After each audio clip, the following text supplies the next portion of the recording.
perkara yang kita tak boleh lari. Bila sebut tentang politik ni, dia dan rasuah ni, dia akan kaitkan dengan political funding. Orang kata masuk parti tak apalah, bukan masuk poket sendiri kan, pergi kepada parti, bukan pergi kepada poket sendiri. Selagi mana dia tak masuk poket sendiri boleh habis. Dan mungkin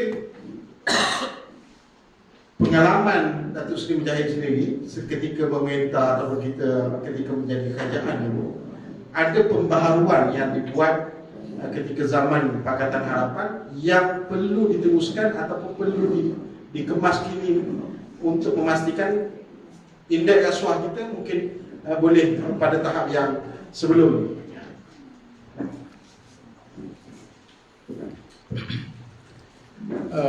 Terima kasih kepada Tuan Moderator.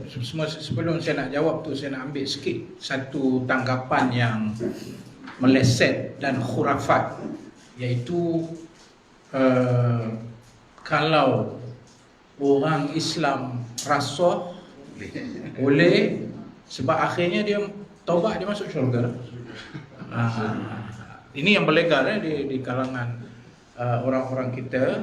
Dan mungkin ada juga yang saya tengok komen-komen dalam live kita ni, orang sedang menonton ni, menyatakan kenapa dia sebut Melayu saja, apa orang Cina, orang India tak rasuah ke? Kan kita dah sebut tadi, yang ditakrifkan sebagai rasuah ialah yang memberi dan yang menerima. Dan Toki pun dah sebut dah tadi, yang banyak memberi ni kita fahamlah siapa. Orang-orang toke-toke besar yang ada kepentingan-kepentingan, kartel-kartel. Kebetulan yang menerima tu dalam kes-kes yang besar adalah pemimpin-pemimpin yang kebetulan berada di tempat yang decision making, yang membuat keputusan. Menteri-menteri contohnya majoritinya Melayu. Ada kes-kes PFZ contohnya, Port Klang Free Trade Zone tu yang dulu melibatkan MCA contohnya. Kita sebenarnya dalam kita membicarakan isu rasuah, kita memang tidak menghadkan siapa dia itu, dari kalangan mana dia tu. Selagi namanya rasuah, sama ada dia memberi atau menerima, sama aja. So kita bukan nak bersikap sentimen untuk nak kata Melayu saja rasuah. Saya rasa tidak betul. Ya. Cuma dalam konteks nilai agama, syariat orang Melayu sepatutnya tak boleh berlaku begitu. Itu maksud dia. Bukan kita nak tuding kata orang Melayu saja yang rasuah. Tidak betul. Rasuah itu melibatkan yang memberi dan menerima, dan memang pun ada kajian menyebut orang yang memberi itu kebanyakannya daripada orang bukan Islam, orang Cina di Malaysia, dalam konteks Malaysia. Kenapa? Tadi dia ada kepentingan perniagaan. Orang yang membuat keputusan itu di kalangan pemimpin Melayu yang membuat keputusan-keputusan. Itu saja logik dia, bukan sebab politik ke, bukan sebab apa. Dan boleh juga orang yang membuat keputusan itu di kalangan orang yang ada kuasa itu di kalangan contohnya menteri-menteri Cina. Mungkin juga boleh berlaku. Saya perlu jelaskan perkara tersebut. Ya, itu. Yang kedua, kalau kita kembali kepada hukum syariat kita. Kalau kita kembali kepada hukum syariat kita tak boleh menyatakan orang Islam, kita tak boleh ada indication apa-apa sekalipun untuk menyatakan kalau orang Islam, orang Melayu rasuah tak apa. Asal kau orang Melayu, jangan orang Cina. Maksud jangan orang Cina berkuasa, biar orang Melayu berkuasa, rasuah pun tak apa. Saya rasa ini tak betul. Syariatan wa amalan. Baik dari segi syariatnya, baik dari segi praktikalnya. Baik dari segi syariat, apa? Kita faham dalam konteks ianya satu yang tidak betul apabila menganggap orang Islam boleh buat jahat, tak apa, kerana kita orang yang beriman. Kerana akhirnya mati masuk syurga. Dia kena azab-azab betul. Orang kafir ni dia memang mati dia macam dia Tuhan, dia tahu kan orang ni mati kafir. Itulah kadang-kadang kita bercakap tu tak ada beradab dengan qada dan qadar Allah Subhanahu wa taala. Saya bagi satu contoh. Yani kalau kita faham keseluruhan ayat-ayat Al-Quran secara kulli, secara total, ketika membicarakan tentang soal kejahatan, sebenarnya dia tidak mengkhususkan yang jahat itu orang kafir saja. Dalam konteks dunia, samalah Yang baik itu orang Islam saja. Orang kafir semua jahat. Tak ada. Kerana dalam hal ini sifat Allah yang paling, nama Allah yang selalu kita sebut dalam Asmaul Husna tu apa dia? Al-Adlu. Adil. Tidak mungkin adil itu bersifat selektif. Sedangkan Allah memerintahkan manusia, innallaha ya'muru bil adli wal ihsan wa ita'i dzil qurba wa yanha 'anil fahsya'i wal munkari wal baghi ya'izukum la'allakum tadhakkarun. Ayat itu umum, dia tak sebut orang yang beriman. Dia sebut innallaha ya'muru bil adli. Ini saja kita nak bagi sikit orang kata basis ilmu itu supaya kita clear benda ini, kita jelas benda ini. Jadi semua yang menyatakan tentang sifat adil Allah, nama Allah yang adil itu tidak mungkin dia menyanggahi keperluan adil itu hanya dia bagi untuk orang Islam aja. Tak. Dan ayat-ayat lain terbukti menyatakan bahawa bila mai tambah adil, semua orang kena buat adil. Wala yajrimannakum syana'anu qaumin alla ta'dilu i'dilu huwa aqrabu littaqwa. Janganlah kamu menafikan keadilan terhadap mereka yang bukan di kalangan kamu. Berlaku adil lah. Sungguhnya adil itu pada semua orang, lebih sifat dia lebih hampir kepada takwa. Kenapa saya sebut ini? Ini nak menjawab soalan tadi tu. Dalam bab orang itu melakukan kejahatan, sama ada dia mukmin ataupun dia kafir, ia tetap dianggap kejahatan. Sama logiknya, seseorang itu, orang mukmin buat baik di dunia, Allah akan bagi kebaikan dia di dunia dan kebaikan dia di akhirat. Dan orang yang bukan Islam, kalau dia buat baik di dunia, dia juga mendapat kebaikan di dunia, seperti mana orang Islam, kerana sifat Allah itu adil. Dan lawan sifat adil ialah apa? Zalim. Maka wala yajzi fil akhirah. Tapi di hari akhirat, dalam pandang sisi syariat yang Allah sebut dan juga Al-Quran hadis sebut, akhirat dia cerita lain lah. Dia akan tidak diberilah balasan dia di atas sebab dia telah mensyirikkan diri dengan Allah. Tapi dunia, dia kita cerita bab rasuah ni Toki, ni dunia Toki. Kita cakap bab rasuah ni di dunia. Sebab tu kalau setengah-setengah orang tu, kalau di Afrika saya tengok, bukan di Malaysia mungkin saya pun tak perasan sangat, tapi di Afrika kalau orang tu mati, dia bawa kredit kad plastik, dia punya keranda tu, keranda yang kalau kereta mewah tu Mercedes ke apa ke, dan bila dia tanya kenapa kamu buat itu semua, orang ni dah mati. Dia kata nak belanja di akhirat dia, alam sana. Namanya dia nak rasuah juga di alam sana namanya. Contohnya kan. So itu mentality.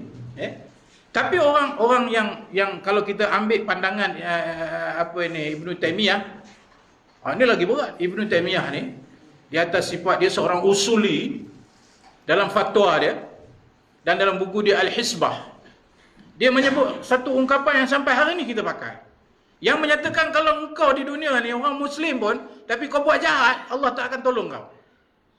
Allah tak akan turunkan keberkatan kepada engkau. Dan kalaulah dalam negara itu, negara yang dilaksanakan itu negara yang adil, Allah akan tolong. Beratlah tu. Itu nak menjawab soalan tadi tu. Apa dia punya ungkapan? Ini bukan hadis, tapi ini ungkapan yang diambil sebagai satu hujah mengatakan bahawa innallaha yansuru ad-daulah al-adilah wa in kanat kafirah wala yansuru ad-daulah az-zalimah wa in kanat muslimah. Itu dia punya teks dia. Allah sama sekali tidak akan membantu sebuah negara yang zalim walaupun negara itu negara Islam. Sebagaimana Allah juga akan membantu sebuah negara yang adil walaupun negara itu bukan negara Islam. Dan saya kira Ibn Taymiyah mengambil roh dan semangat daripada ketetapan di dalam Al-Quran yang saya sebut tadi, ya, bahawa sifat adil Allah itu menetapkan bahawa semua manusia akan mendapat habuan keadilan dia di dunia sampai dia iman atau dia tidak beriman. Cerita akhirat itu bukan hukum kita, itu hukum Allah Subhanahu wa taala. Kita hanya hukum yang zahir. Jadi pandangan orang yang menyatakan bahawa orang Islam boleh tak apa demi kebaikan Islam, ya, dan Melayu. Tapi orang kafir tak boleh sebab dia ni apa kita kata, dia ni di neraka besok pun dia akan diazab oleh Allah. Orang Islam dia jahat, mana masuk neraka, lepas tu dia masuk syurga. Jadi ini sudah berlagak seperti Tuhan. Dia yang menentukan orang tu masuk syurga atau tidak. Cuma kita menzahirkan sahaja bacaan kita dengan apa yang kita faham. Dan sebab itu saya nak ulang di sini, tolong betulkan fahaman. Nombor satu, kita tidak pernah menuding jari kepada mana-mana kaum dalam soal rasuah. Sebab menerima dan juga memberi, dan rasuah ini dia sebenarnya buta kaum. Rasuah tetap rasuah. Dan terjadi Puan Nawati ada sebut satu falsafah yang lebih mendalam dalam konteks rasuah ini. Apa dia? Menipu, berbohong. Tak tahulah, mungkin pengalaman Toki boleh cerita kat kita. Orang buat rasuah ni mesti kena tipu, betul tak? Dia kena pandai menipu. Kalau tidak dia tak boleh nak. Kalau lagi hebat dia tipu, berjuta-juta, lagi hebatlah dia punya helah penipuan contohnya. Sebenarnya syariat kita mengharamkan rasuah itu, ya, itulah asalnya tadi. Kerana budaya berbohong dan menipu. Budaya berbohong dan menipu. Sebab Nabi SAW bersabda bahawa qad yashrabul mu'min wa yaznil mu'min walakinnahu la yakdzib. Orang mukmin mungkin dia itu atas kelemahan dia minum arak. Di atas kelemahan dia berzina. Tapi sesekali orang mukmin itu tidak boleh berbohong. Bukan kata zina boleh, dah. Bukan kata minum arak boleh, dah. Tapi kemungkinan di atas kelemahan-kelemahan yang berlaku, dia buat perkara-perkara yang dilarang.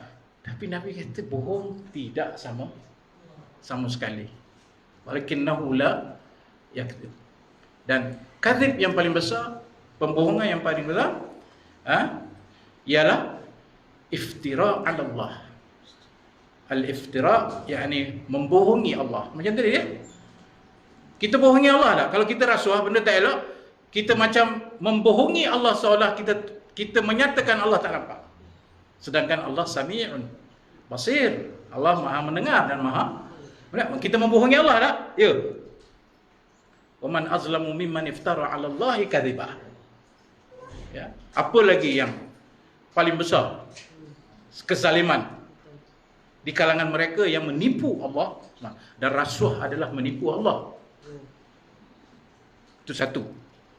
Dan yang kedua, dalam bab rasuah ini dia melihat kepada ma'alatul af'al. Ma'alatul af'al ialah apa kesan dia kepada perbuatan dia itu, maka dilihat perkara itu sebagai keji, rosak, haram di atas sifat kesan dia kepada orang. Maka rasuah macam saya kata, dari sekecil-kecilnya hinggalah yang kita bincang skandal-skandal yang kita pernah dengar 1MDB. Tuan-tuan ingat 1MDB, ya, mantan Perdana Menteri kita Najib Tun Razak. Tuan-tuan ingat dia tu boleh nak senang-senang nak ambil 42 juta dalam kes asas itu. Ingat senang ke? Mana dia tu kena menipu untuk nak bijak menipu. Cuma dia tak berapa bijak berbanding dengan Zahid, sebab duit tu masuk akaun dia. Zahid dia bagi cash. Itulah bezanya tak cerdiknya. Saya ingat orang nombor satu patut lebih cerdik daripada orang nombor dua. Rupanya yang satu tak cerdik. Dia masuk dalam akaun dia, clear cut. Dan saya rasa kita berbicara soal itu bukan politik, kerana dia telah disabit hukumannya di mahkamah, bukan isu politik. Oleh kerana itu perlu kepada satu ketegasan. Dari segi syariat, kita tahu benda itu merosakkan dan kita kena usaha Ya, dan sebab itu kita menyokong akta SPRM itu. Cuma dalam tulisan saya yang terakhir yang saya tulis menjelang bajet 2023 bahawa bajet ini harus refleksi kepada usaha mencegah rasuah. Ya, nak kata hapus tak boleh, full kita tak boleh kata bebas rasuah. Tapi yang kita nak ialah rasuah itu dianggap sebagai isolated case, bukan sistemik. Yang kita jadi masalah ni sistemik. Macam Toki katalah, saya pun Toki walaupun Menteri Agama, tapi halal bawah saya, haji bawah saya. Tuan-tuan ingat haji ni buat haji je ke? It's the whole business there. Hotel, transport, you nak supply, ni lah tasbih lah untuk ni. Bayangkan kalau 30,000 jemaah haji, you supply ini satu RM10 sudah. Nampak tak? Maksudnya, orang kata Menteri Agama ni tak ada rasuah. Terdedah juga kepada rasuah. Tapi polisi kita apa? Senang aja. Siapa nak mai jumpa saya, ahlan wa sahlan. Nombor 1, jangan bawa hadiah. Baik di rumah maupun di office. Nombor 2, bagi tahu lebih awal hajat kamu datang kenapa. Setengah ni Toki, dia datang-datang tu, kita tak tahu hajat dia apa. Dia kata nak jumpa. Rupanya dia nak benda. Masa tu lah jadi tu. Lah ni bagi tahu kat saya, apa you nak jumpa dulu. Kalau you tak bagi tahu you nak jumpa apa, I don't want to meet you. Tu yang tak popular sangat kan. Saya datang, saya ada nak bincang sikit pasal tabung haji. Apa hal tabung haji? Saya ada satu nak cadang, nak tabung haji, kalau berminat nak beli hotel ke apa, kami boleh sediakan. Okey, no problem. Tapi yang duduk dengan saya siapa? Pegawai tabung haji. Jumpa, minum kopi apa, habis. Kau nak pasal tabung haji kan? Bukan aku buat keputusan aku menteri. Tapi kau bincanglah dengan orang tabung haji. Habis cerita. Ada yang datang nak bagi sewa kapal terbang, mana ada? Hebat, orang kita berniaga. Dia ingat senang sewa kapal terbang suruh bawa jemaah haji. Nak ceritanya, ada yang suruh supply itu, suruh supply ini, semua. Jadi maksud saya, hakikatnya walaupun ada undang-undang yang tegas dalam SPRM tu, tapi akhirnya soalnya orang yang memegang amanah tu bagaimana dia nak berinteraksi. Saya pun tidak boleh menyatakan saya tidak akan tunduk kepada rasuah. Dia sekali dia bawa mai 50 juta. Saya nak tolak pun gini ketar. Tak apalah Walaiyah. Saya nak cerita je. Anda mungkin terkandas ya dalam soal-soal yang begitu sebagai orang yang berkuasa terus saya katalah PM dia decide everything lah kan. So disitulah terletak balik kepada soal how do you internalize akhlak yang mulia ini, di mana anda meletakkan dia di dalam dalaman anda, membersihkan hati anda, tanggungjawab anda, kuasa yang ada pada anda itu diletakkan untuk kebaikan. Dan saya tidak akan mendakwa saya akan selamat. Saya hanya meminta kepada Allah SWT, ya Allah selamatkan aku daripada kejahatan orang-orang yang zalim. Zalim ni tak semesti dia pijak pada kita. Dia heret kita kepada kejahatan, itu adalah satu perbuatan yang zalim. Allahumma najjina minal qaumiz zalimin. Allahumma najjina min syarriz zalimin. Itu nak kena ulang-ulang. Lagi besar kedudukan kita, lagi tinggi kedudukan kita, lagilah banyak kita kena letak pergantungan kita kepada Allah. La haula wala quwwata illa billah al-ali al-azim. Jadi saya nak bagi tahu kepada tuan-tuan, selain pada undang-undang yang ada, tanggungjawab orang yang memegang jawatan itu sendiri perlu dizahirkan dengan sifat dia sentiasa mengharapkan Allah membantu dia daripada apa sahaja godaan orang yang serang satu hal, tapi yang datang dengan lembut memujuk untuk kepentingan tertentu. Itu saya rasa lebih berat berbanding dengan orang attack saya, daripada orang datang cuba nak melunakkan saya di atas tadi kepentingan-kepentingan tertentu. Saya rasa kalau menteri-menteri kita, saya tak kata ini model yang terbaik Pak Yati, tapi akhirnya kalau ada undang-undang yang baik sekalipun, sekali you nak menipu dan nak melarikan diri dari sistem itu, boleh saja, tidak ada masalah. Cuma soalnya pandai-pandai tupai melompat, akhirnya jatuh juga ke tanah. Mesti akan ada loophole, kita boleh celok sana, celok sini, tapi akhirnya perbuatan itu akan diketahui orang juga. Jadi saya bercakap di atas usaha yang kita bawa, iaitu kita menanam dalam diri rakyat dan pemimpin sikap yang membentuk maruah pada dirinya. Sebab itu slogan kita, dari rasuah ke maruah. So, itu slogan kita. Kita menumpukan soal martabat diri, maruah, yang dengan itu kita merasakan ia sebagai sebahagian daripada benteng yang dapat menyelesaikan isu-isu rasuah, khususnya di kalangan pemimpin-pemimpin yang membuat keputusan. Saya setuju sangat dengan Toki. Kadang-kadang Toki, oleh kerana benda kartel ni dah kuasai, semua pegawai-pegawai yang di dalam kementerian tu dia dah pegang. Kita main-main tu seolah nak suruh ikut dia. Sebab itu saya kata, saya datang ketika itu bukan untuk mengikut apa yang ada, tapi saya datang untuk mengubah perkara yang merosakkan dari apa yang diamalkan selama ini. Sebab itulah diserang.